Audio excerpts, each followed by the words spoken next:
গত 5 আগস্ট গুলিবিদ্ধ হওয়া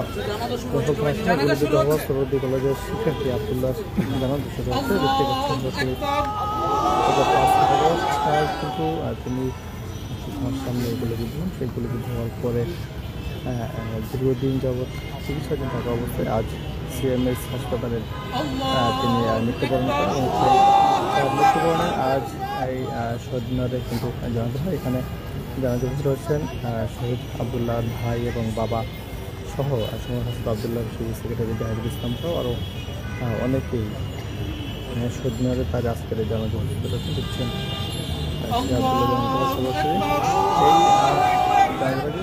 আবদুল্লাহ বলছেন যেই আন্দোলনে গিয়ে বা যে ফেসিস্টের আন্দোলনে গিয়ে যেমন ভাই আবদুল্লাহ মারা গেছেন সেই ফেসিস্ট উৎখাত না হওয়া পর্যন্ত তাদের আন্দোলন চলবে। তারা বর্তমান সরকারকে তারা এও বলছেন যে জালিমের প্রতি উদাহরণ মানে মুসলিমের প্রতি জুলুম করা